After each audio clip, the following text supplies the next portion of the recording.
Hi, all.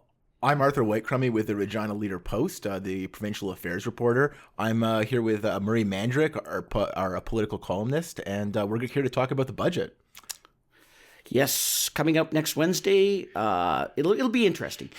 This all budgets take on their own life, even though they all look the same. And there's a reason they all look the same. They're out to accomplish the same things. You're dealing with the same departments and relatively the same revenue sources, the same expenditures in general terms. But with all that said, they each have this little personality of their own that they take on, depending where we are in the election cycle, depending on what the issues are of the day, and kind of how the government of the day wants to message things. And so those are the key elements, I think, to look at when the presentation is made by Finance Minister Donna Harper Wednesday afternoon. So this is the year of the much touted return to balance. This is the year of the return to balance. After 3 years of budgeted deficits, and I guess one more year of unexpected deficit. What do you expect to see in terms of how she's actually going to get there? Well, that's the interesting part. Now, to be honest with you, I don't know if I can provide a decent enough answer to that. I hope to see something straightforward. I hope that the government is relatively clean in how it pronounces its surplus in terms of revenues, expenditures. And to their credit, they've done a better job in the last few years than has been done in the past, because what they've moved to is what we call a summary financial basis. And sorry, folks, if I'm losing you here, but what they did in the past is they would budget on what they called just strictly the general revenue fund, which is basically the taxes, the royalties they get versus how much they spend in the government departments. Seems like the right way to budget. Well, not so much in Saskatchewan when you have crown corporations and you can throw dividends at the general revenue fund and pretend you're actually balancing the budget when you're just robbing the crown corporations to pay for your government expenditures. All previous governments, including this one, were really bad for that. The NDP government was really bad at it. The previous Conservative government was really bad for doing that. So they moved to this summary financial basis where everything's on the table and it's harder to hide things. But because everything's on the table, it's huge. And you really don't get a sense of the details in terms of operational spending, general revenue fund spending, as we once, or revenues as we once called it, because it becomes so much larger. And there also is this element they've introduced a few years ago where they borrow on a capital spending basis, to balance their budget and don't really call it part of the budget. And that's really not a clean way to budget. There's also the issues of whether unfunded pension liabilities, once again, boring topic, but on budget day it's kind of important, whether that money is properly accounted for. So whatever we see on Wednesday, I hope it's relatively clean. I hope they don't play the old games that they have traditionally played, and we get a good accounting of where we're at right now, because it's kind of important. It's important in terms of what we can afford, how much we should or shouldn't be spending in the future, and basically where we really do need to cut back and where we don't. We've heard a few ministers signal what their priorities are for the coming budget. We heard Jim Ryder just the other day talk about mental health. Gord Wyant has been standing up in the House responding to questions over education, saying he's been listening and people should wait for what they're going to see in this budget. Do you expect to see both of those areas see major funding hikes? Well, it's kind of funny because everybody thinks that ministers have great control over how much they get and that they lobby strongly for their departments, and to a certain extent, behind closed doors, I suspect they actually do.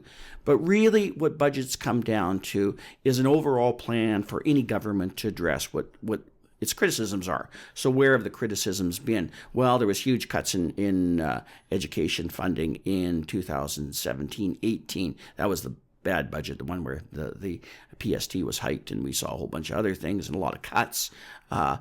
The question you're asking is a good one. Will that money finally be restored? Because that was one of Scott Moe's election promises when he was running for Sask Party leadership. He restored some of it last year on a more aggressive basis than maybe a lot of people thought he would. But we're still not back totally to the $50 million that was cut. Same thing can be said on the revenue sharing pool, where at the SUMA convention this year, they announced they're adding an extra $10 million.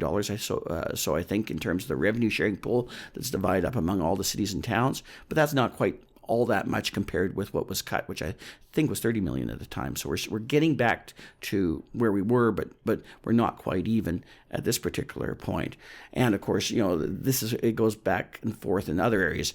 The interesting one to me is they've been getting an increasingly significant amount of pressure on mental health spending. This is something that is now spoken out in the open in a way maybe it wasn't 10 or 20 years ago, about the need to direct funding there. For whatever reason in the past, it was kind of taboo to talk about money for mental health, but it isn't anymore. And there's a need out there, as we all know and understand. And with accompanying that need is huge pressure on government to address that need in one form or the other. So I think what they're going to do right now is dedicate a certain level of funding to specific areas. They love to build, and I think what they want to do is basically count the North Battleford Hospital that was announced or officially opened last week, I should say, is a big part of that spend. But I think what needs to be done is actually online operational spending, where we're actually putting money towards staffing, towards people that can help people. And there's a tremendous pressure on government to do that. This particular government doing that, where they're investing strictly in people and investing in people that can help them in the form of hiring public servants. This is not their normal strength. This is more the strength of NDP governments that like to invest in jobs, government jobs. Conservative Sask Party governments like to invest in buildings and programs. And you can sort of see the difference throughout this term. But those, I think, are going to be the fundamental things to watch for in that particular area, in terms of what has been demanded of the governments and, as you say, what the ministers say they are addressing right now. Mm-hmm. So let's talk taxes. It was 2 budgets ago when we saw that nearly $1 billion tax hike from the PST hike and the PST expansion. At that time, we were promised 2 years of personal income tax reductions to, make the pill go down a little bit more sweet. Those were deferred. Do you think we'll see them this time? I think here's the interesting thing. I think you'll see when they fix that, because it is something they have to fix in relation to a past promise. They will fix it in the most convenient time that best fits their political agenda. Their political agenda is to get elected or re-elected again in 2020, October 2020, when we are scheduled to have our next election. So in some ways, it makes little sense to do much of anything related to taxes in this particular budget. However, in this particular case, because you're dealing with income tax, and whenever you're dealing with income tax, you're really dealing with the benefit that's going to be incurred in a year from now as opposed to immediate, it might be in their interest to do something on that particular file right now so voters see it on their income tax when they are filling it out a year from now and thinking about how they're going to vote 6 months later in October 2020. So that is one area where maybe it's a good idea for them to move forward a little bit more quickly than they have in the past.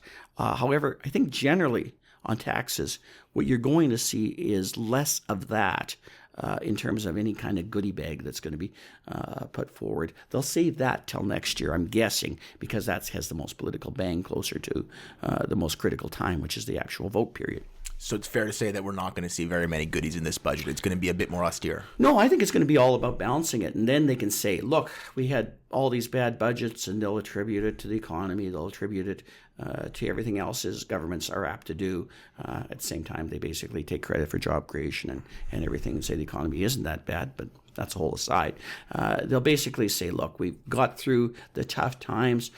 We balanced the budget, and now it's time to share the reward with everybody else in the province. And that reward conveniently comes about the time when people are thinking about who they should vote for next. So strategically, it always makes more sense to be looking at tax breaks in an election year. And so if there is any It's more likely that they'll be next year. There's always surprises, and sometimes smart governments do the smart thing and surprise you to keep you on your toes and to just basically say we're not doing what governments normally do. But I think in this particular case, those really wanting a tax break this year, or maybe I don't even know if they can afford a big one like the reduction on the provincial sales tax, which would be a major financial hit. But if they could, this would be what they would do.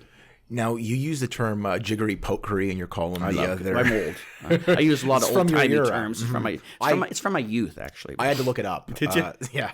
So how much of that are we going to see? Like, how closely do we need to inspect and dissect this bottom line number when it actually comes through? That's our job, and that's what we do because it's really tough for people that are even less familiar with the process of budgeting than we are, and Lord knows I've been doing this for 30 years, and I don't think I'm familiar enough with the process.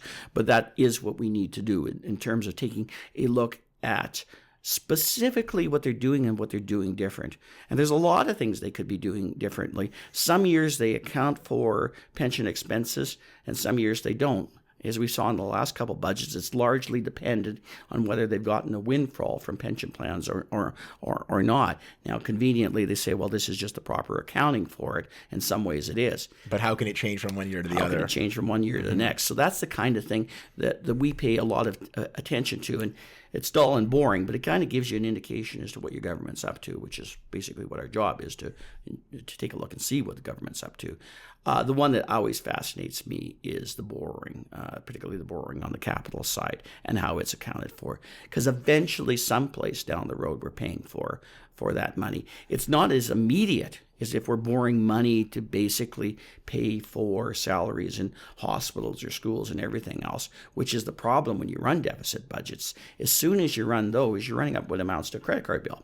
And everybody knows what it's like when you get behind on your credit card bill because it costs you more in the long run because of interest rates. And in the case of this particular government, it's actually gone up substantially from where they were at earlier in their term after first being elected in early 2007, 8, 9, when they were actually paying down that money because they had such a windfall from oil.